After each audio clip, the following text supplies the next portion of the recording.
शिवराज विजय महाकवि अंबिका दत्त व्यास जी की ये अत्यंत सुंदर कृति, जिसका इस समय हम लोग आनंद ले रहे हैं। बड़ा सुंदर वर्णन किया है उन्होंने।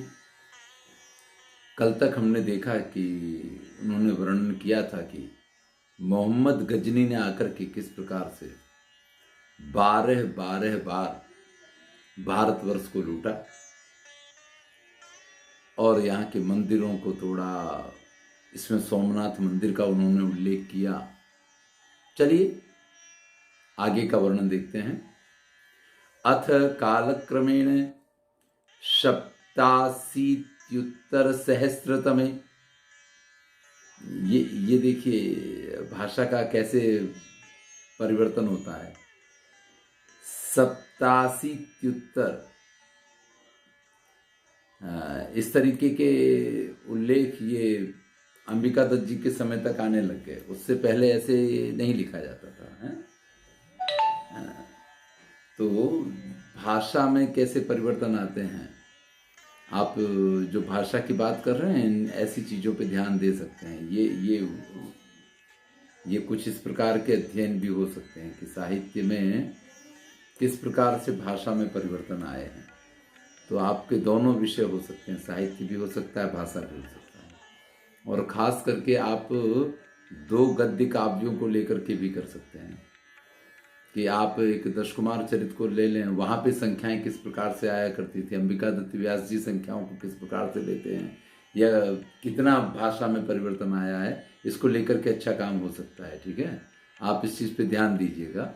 चलिए, अथ कालक्रमेण, इसके बाद समय के अनुसार 87 सहस्त्रतमे, 87 जिसके उत्तर में है ऐसे 1000वें वर्ष में, यानी 1087 वैक्रमाब्दे, विक्रमादित्य के राज से इतने वर्ष हुए हैं।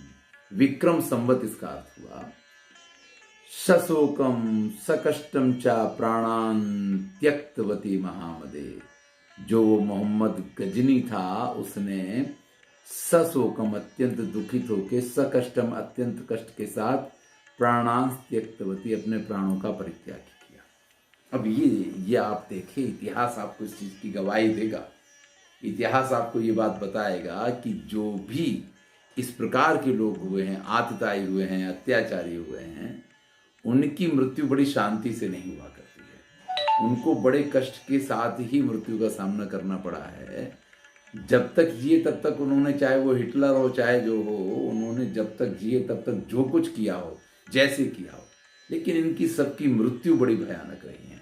वही बात यहाँ कह रहे हैं। अत्यंत दुख और कष्ट के साथ जब उसकी मृत्यु हुई, गौर देशवासी, गौर देश का रहने वाला कश्चित कोई, सहाबुद्दीन नामा प्रथमम गजनी देशम आक्रम्य, सहाबुद्दीन नाम के किसी राजा ने पहले गजनी देश पर आक्रमण करके, देखिए गजनी आपके यहाँ आक्रमण किया करता था और उस गौरी ने उस गजनी के यहाँ आक्रमण किया।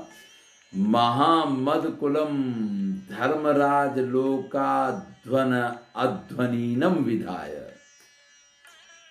और जो वो महामद का कुल था, उस अभिमानी के कुल को, और मोहम्मद का यहाँ महामद किया है, कल भी हमने इसकी चर्चा की थी, उस मोहम्मद गजनी के कुल को धर्मराज लोक, धर्मराज आप जानते हैं यमराज के लोक के अध्वनी मार्ग का, अध्वनीनम विधाय, अध्वनीनम यानी रास्तागीर बनाकर, यानी उनकी राह का राहगीर बना के, यमराज के भवन में जाने का जो रास्ता है उस रास्ते पे चलने वाला रास्तागीर बना करके, विधाय यानी बना करके, यानी उनको यमराज के लोक का मार्ग दिखा करके, सर्वाह सभी प्रजाश्च, प्रजा को, पशुमारम मारित्वा, पशु मार के, पशुओं की तरह उनकी धुलाई करके।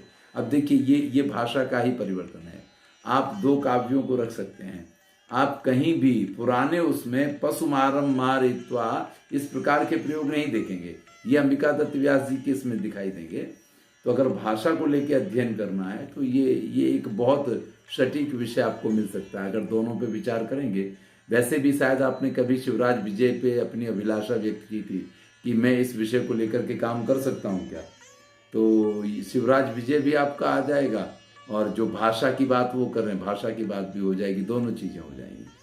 पशु मारम मारित्वा, पशुओं की तरह मार मार के, तद रुधिर आर्द्र मृदा, उनके रुधिर यानी खून से, आर्द्र यानी हो गीली हो गई है, मृदा यानी मिट्टी जहां की, गोर देश में बहुनी ग्रहान निर्माय, बहुत सारे बड़े बड़े भवनों का निर्माण करवा के।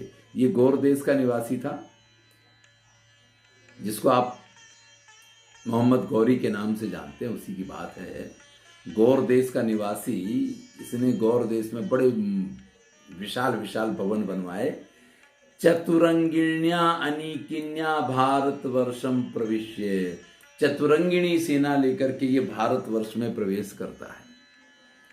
शीतल शोणितान अप्यसरन, लेकिन यहाँ के लोग तो कैसे थे, जिनके शोणित यानी खून शीतल पड़ गए हैं, ठंडा पड़ गया है खून जिनका, जिनके खून में किसी प्रकार का उबाल ही नहीं। भाई जब खून में गर्मी होती है तो आदमी लड़ने मरने को तैयार रहता है। आप जाइए कभी हमारे एरिया में जिसको चंबल कहते हैं, वहाँ के पानी की ये ठनक है, वहाँ के पानी की ये तासीर है कि वहाँ का आदमी वो कहेगा हम खाएंगे नहीं लेकिन मारेंगे जरूर, खाना नहीं खाएंगे लेकिन मारे बिना नहीं चलेगा। उन लोगों का स्वभाव इस प्रकार का होता है। वहाँ मतलब चंबल का पानी इसके लिए विख्यात है।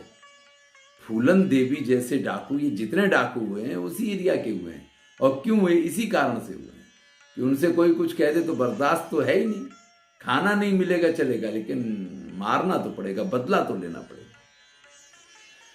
तो ये जो यहाँ के निवासी थे, भारतवर्ष के जो रहने वाले थे, शीतल शोणितम, जिनका खून एकदम ठंडा पड़ गया है, लड़ने का तो किसी को शौक ही नहीं है।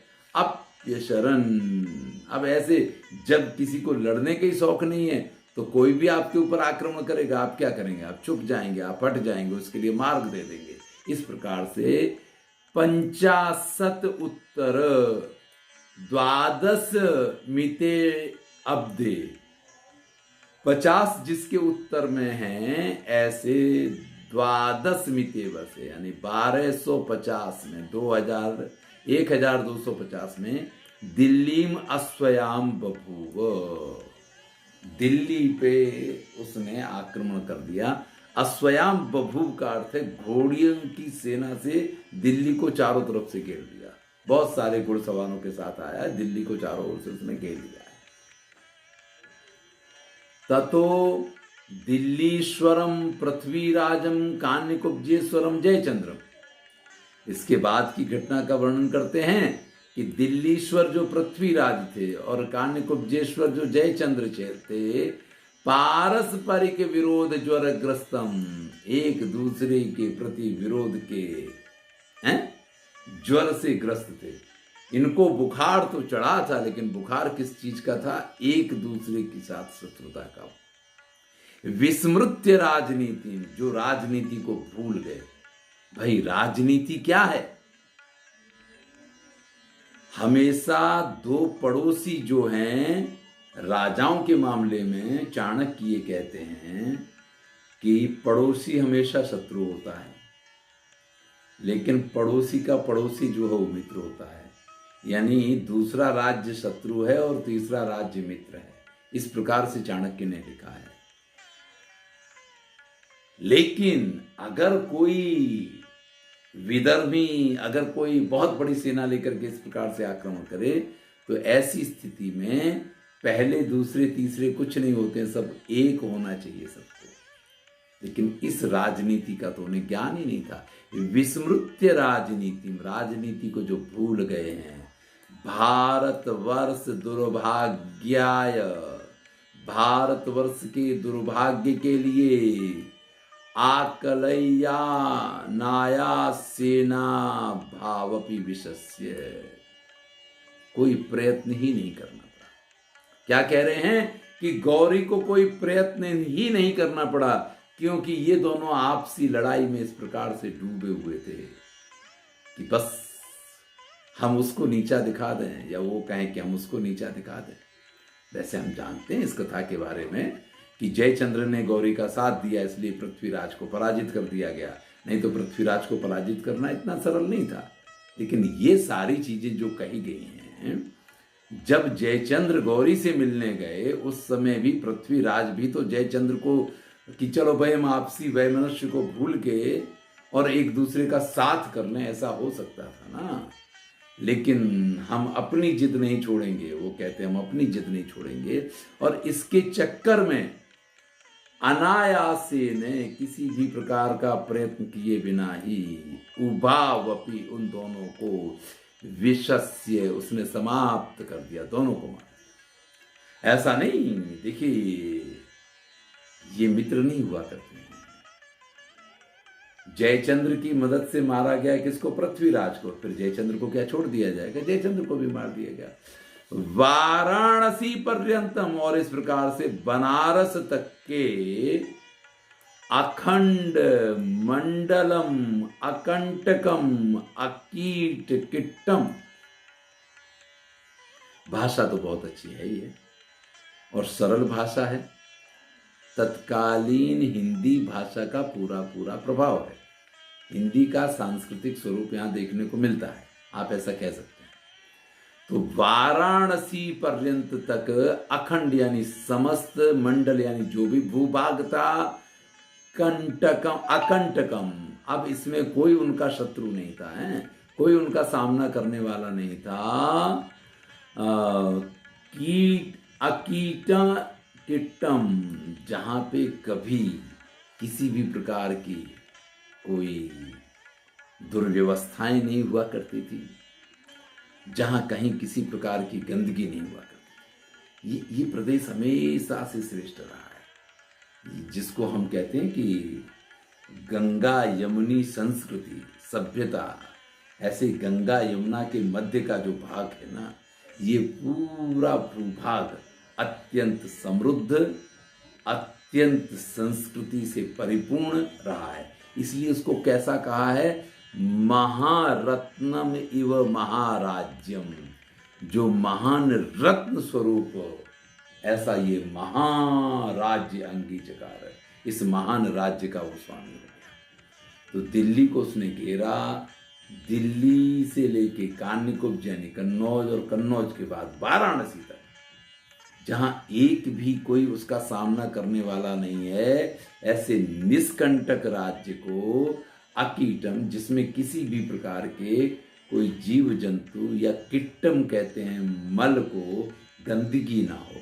अब यहाँ पे गंदगी का अर्थ आप ये मान सकते हैं कि जहाँ की संस्कृतियाँ शुद्ध थी, जहाँ की और सारी चीजें बड़ी ही श्रेष्ठ हुआ करती थी, ऐसे महारत्न, महान रत्न जैसा जो महाराज्य, बड़ा विशाल राज्य था अंगीचकार, उस विशाल राज्य का वो स्वामी बन गया। तेन, उसने वाराणस्यामपि वह वो अस्ति गिरया प्रचिता, उसने वाराणसी के पास भी बहुत सारे अस्थि यानी हड्डियों के गिरया यानी पर्वत प्रचिता खड़े कर दिए। क्या किया उसने कि वाराणसी का जो प्रदेश है उसके आसपास इतने लोगों की हत्याएं की गई हैं, इतने लोगों को मारा गया है कि उनकी हड्डियों के वहां पर्वत खड़े हो गए। इस प्रकार से वर्णन है। देखिए ये वर्णन हमने रामायण में भी देखा है? जब रामचंद्र जी इस चीज को देखते हैं ना कि ये अस्थियां किसकी हैं, तो उन्होंने कहा कि ये तो मनुष्यों की, हमारे ऋषि मुनियों की हैं। तो बड़ा बुरा लग गया, तो भुज उठाए प्रण की, राक्षस हीन करौ मही, भुज उठाए प्रण की। तब उन्होंने ये प्रतिज्ञा की कि मैं इस पृथ्वी को राक्षसों से रहित बनाऊंगा। तो कहीं रामायण में जिस प्रकार के वर्णन पाए जाते हैं उसकी कुछ असर यहाँ देखने को मिलती है कि वाराणसी के आसपास के क्षेत्र में भी उसने अस्थि गिरया, अस्थि कहते हैं हड्डियों को, उनकी गिरया यानी पर्वत प्रचिता खड़े कर दिए, यानी इतने लोगों को मारा है कि उनकी हड्डियों के ढेर लग गए। रिक्त तरंग भंगा, जिसमें तरंगे नहीं हैं, जिसमें बड़े बड़े भंवर नहीं पड़ते हैं, इस प्रकार की गंगा नदी को शोणित शोणा शोणीकृता, शोणित यानी रक्त से लाल वर्ण की शोण नदी जैसा बना। जैसे यमुना का रंग काला है, जैसे गंगा का रंग सफेद है, ऐसे सोन नदी का रंग कुछ रक्त वर्णा है। तो ये गंगा तो श्वेत वर्णी है, लेकिन उसको लोगों के खून से रंजित करके और लाल रंग की सोन नदी जैसा बना दिया। पराह सहस्राणी देव मंद्राणी भूमि सात कृतानी, और इसके बाद बहुत सारे पराह सहस्राणी, मतलब हजार नहीं हजारों देव मंदिराणी, जो देव मंदिर थे, भूमि सात कृतानी, उनको जमीन दोस्त कर दिया, उनको तोड़ दिया, उनको पृथ्वी पे गिरा दिया। स एव प्राधान्येन भारते यावन राज्य अंकुरो आरोपको भूत, और वही यानी वो जो गौरी था, उसी ने प्राधान्य ने पहली बार भारतवर्ष में यवन राज्य का अंकुर आरोप को भूत, अंकुर का रोपण किया, यानी उसी ने भारतवर्ष में पहली बार यवन राज्य की स्थापना की।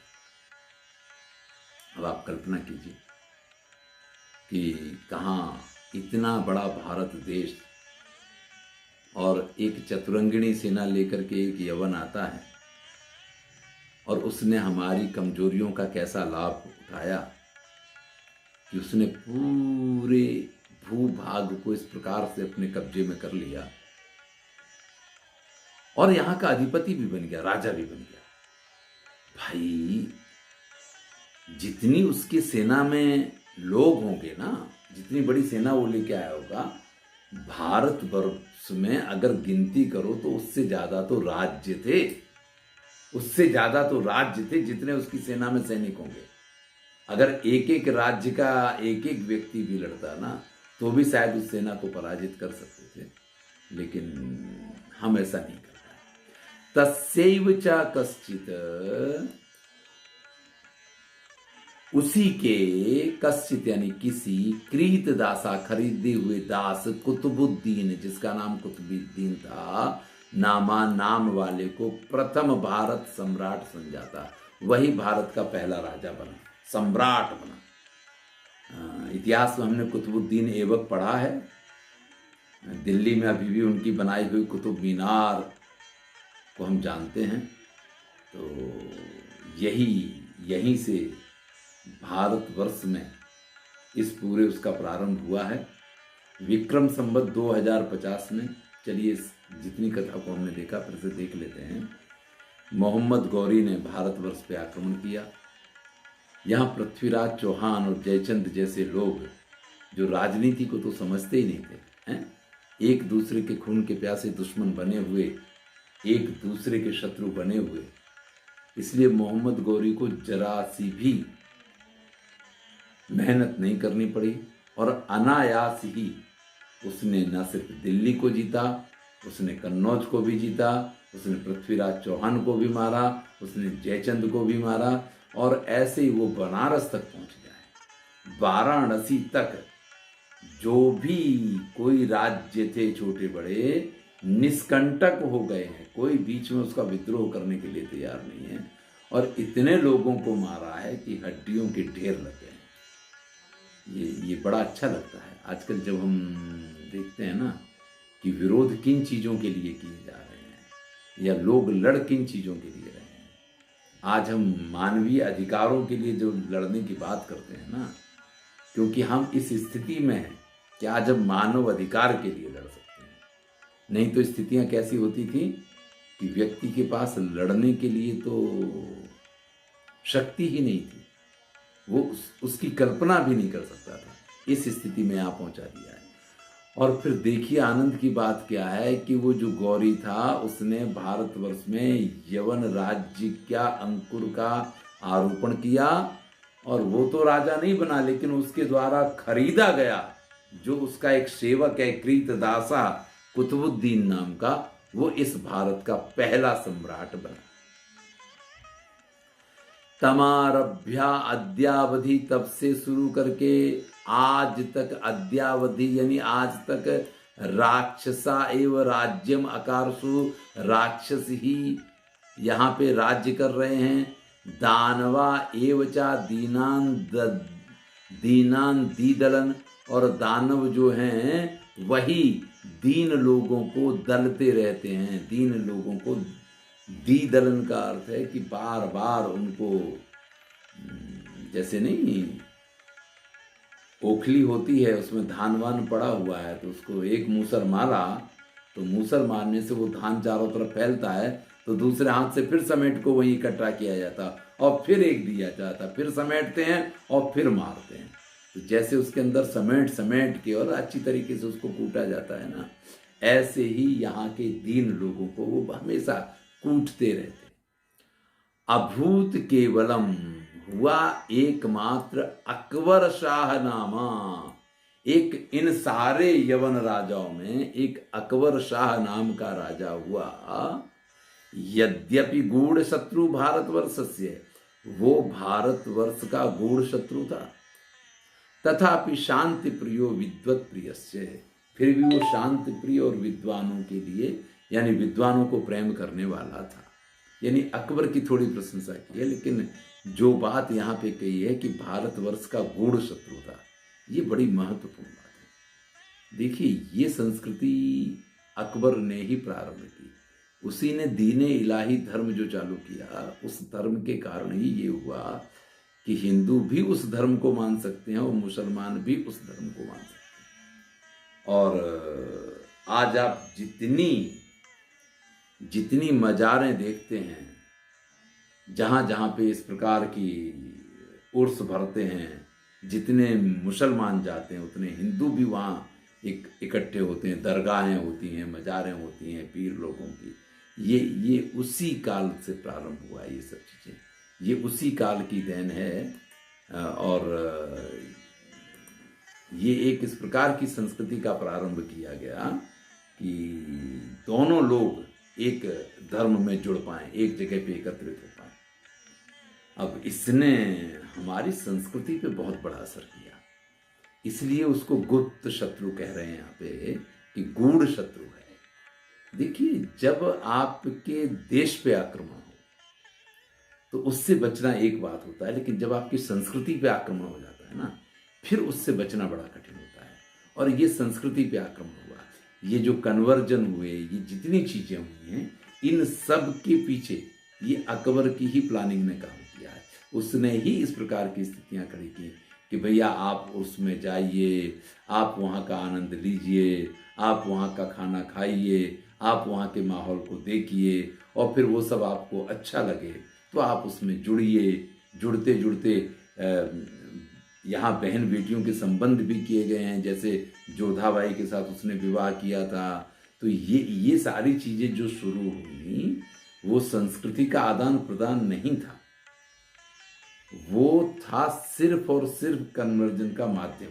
क्योंकि अगर आप दोनों संस्कृतियों को देखें तो दोनों संस्कृतियों में जमीन आसमान का अंतर था। और जब दोनों संस्कृतियां ही एकदम से अलग अलग हैं तो उन दोनों का मिश्रण संभव ही नहीं था। एक नदी का ये किनारा था तो दूसरा नदी का वो किनारा था। ऐसे में अकबर ने दीन-ए इलाही जैसे धर्म को चालू करके, या कुछ इस प्रकार के आयोजन करके, या कुछ इस प्रकार की नीतियों का प्रयोग करके इस चीज को एक नया रूप दिया। इसलिए उसको कह रहे हैं गूढ़ शत्रु भारतवर्ष से, जो भारतवर्ष का गूढ़ शत्रु था। तथापि शांत प्रियो विद्वत प्रिय से, लेकिन फिर भी वो शांत प्रिय और विद्वत प्रिय था। अस्यैव प्रपौत्रो, और उसी का प्रपौत्र, अकबर का पुत्र जहांगीर, जहांगीर का पुत्र शाहजहां, और शाहजहां का पुत्र यानी औरंगजेब।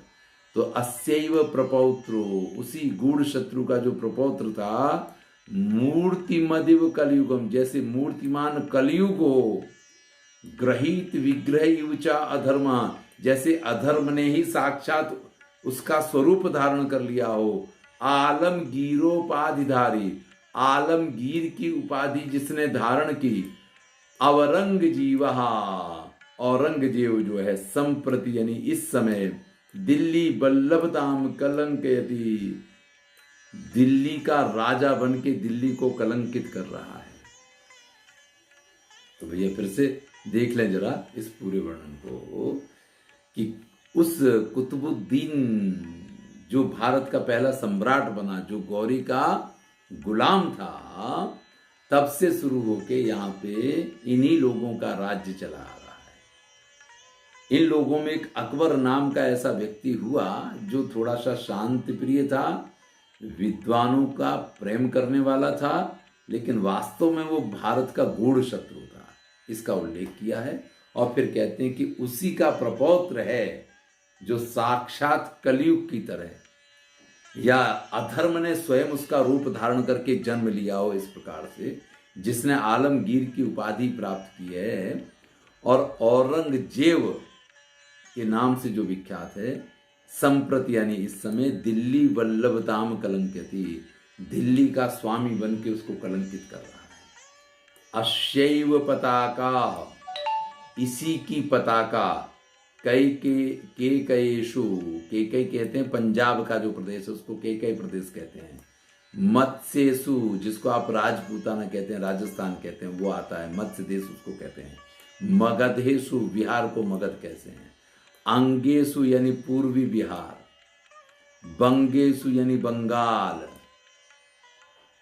दोधूयन्ते, वहां तक इसकी पताका। अस्यैव पताका, इसी औरंगजेब की जो पताका है, उसी का झंडा जो है पंजाब, राजस्थान, बिहार, अंग बंग तक फैला हुआ है। उसी की पताका लहराती है सब जगह। केवल दक्षिण देशे अधुना अस्य परिपूर्णो नाधिकारा समृद्धा, केवल दक्षिण प्रदेश ऐसा है, अधुना यानी इस समय, अस्य यानी इसका, परिपूर्णो नाधिकारा समृद्धा, पूरी तरीके से अधिकार नहीं हुआ है। यानी दक्षिण का प्रदेश ऐसा है जहां उसका पूरा पूरा अधिकार नहीं है, बाकी तो ये पूरा एरिया उसके अधिकार क्षेत्र में आता है। दक्षिण देशो ही पर्वत बहुलो अति अरण्यानि संकुलश्चासीति चिरोद्योगेनापि ना अयम शकन महाराष्ट्र के शरणो हस्तयितुम। ये जो दक्षिण प्रदेश है, एक तो पर्वत बहुल प्रदेश है, यहाँ बहुत सारे पर्वत पाए जाते हैं। तो आप ये मान लीजिए कि जो अरावली की पहाड़ियाँ हैं ना, इसके बाद का जो प्रदेश है, ये अरावली की श्रृंखला से आगे ये नहीं बढ़ पाए हैं। इसका उल्लेख, इस जगह का उल्लेख इस बात को कह रहा है। ऐसा नहीं कहा कि उससे आगे ये नहीं गए हैं, लेकिन उससे आगे पूरी तरीके से इनका कब्जा नहीं है। कहा किसी प्रदेश पे है, किसी पे नहीं है, ऐसी स्थितियां होगी। तो कहते हैं दक्षिण देशो ही पर्वत बहुलो अस्ति अरण्यानि संकुलश्चास्तीति।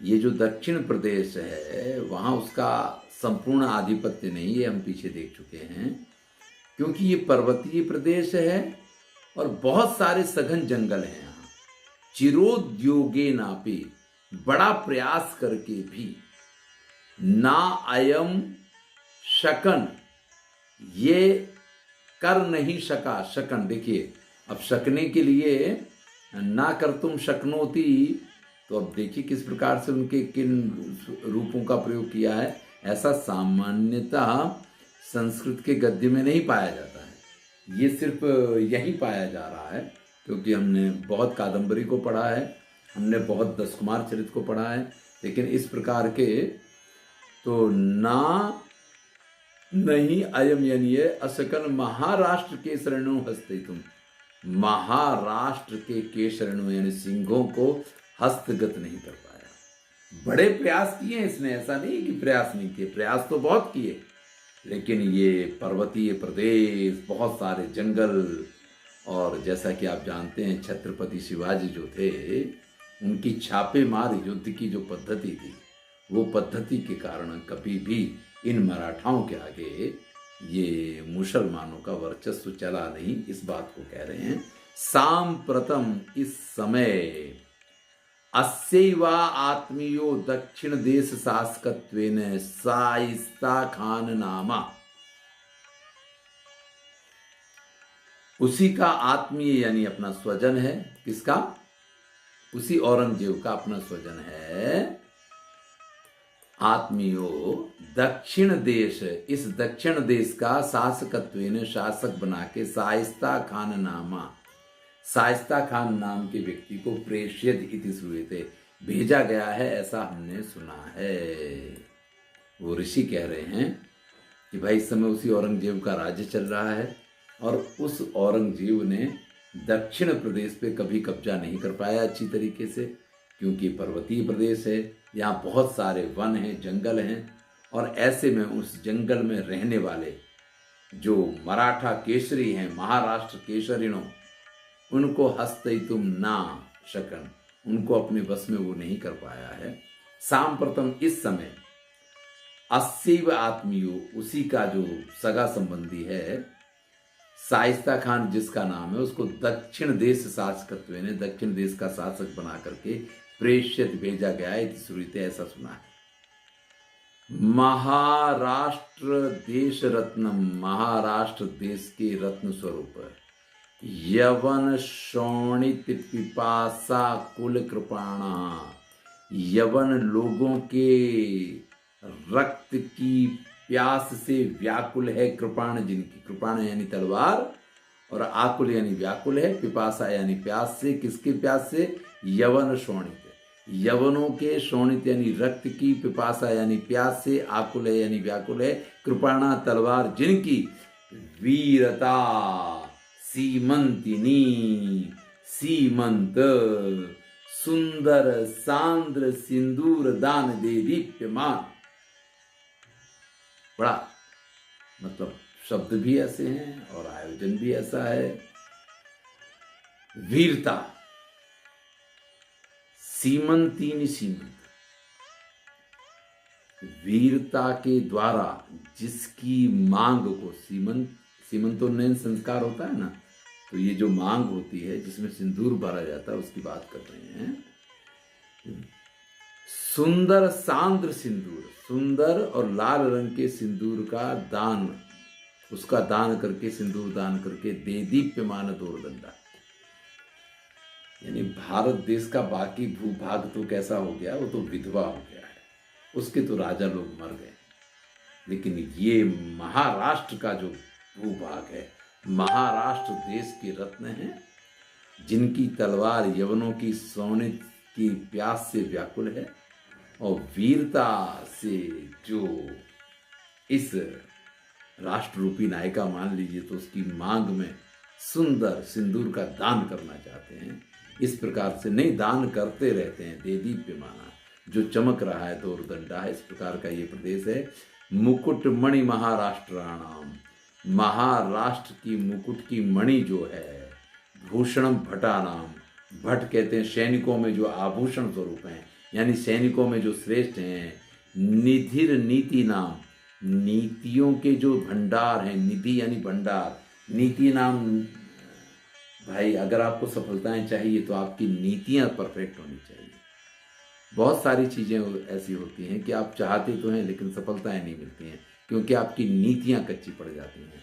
यहाँ इसी चीज का वर्णन कर रहे हैं कि नीतियों के जो भंडार हैं, कुल भवनम कौशला नाम, और कौशल्य का जो भंडार है, पारावारः परमोत्साह नाम, अत्यंत उत्साहपूर्ण रहते हैं। देखिए सफलता के लिए आप देखें तो वीरता का स्थायी भाव क्या है? वीर अगर आप रस मानते तो उसका स्थायी भाव क्या है? उत्साह उसका स्थायी भाव होता है, उत्साह उसका स्थायी भाव होता है। तो यहाँ कहते हैं पारावारः परम उत्साह नाम, परम उत्साह का जो पारावार यानी समुद्र है, अगर ये उत्साह होगा तभी आप लड़ पाएंगे। जो पहले कहा था ना कि खून ठंडे हो गए हैं, ये दिल्ली की तरफ के लोगों के खून ठंडे हो गए, लेकिन उसी के सामने यहाँ का जो वर्णन कर रहे हैं अंबिका दत्त व्यास जी, बड़ा सुंदर है। कश्चन कोई प्रातः स्मरणीय अत्यंत नित्य प्रति जिसका प्रातः उठ के स्मरण करना चाहिए। प्रातः स्मरणीय यानी अत्यंत आदरणीय।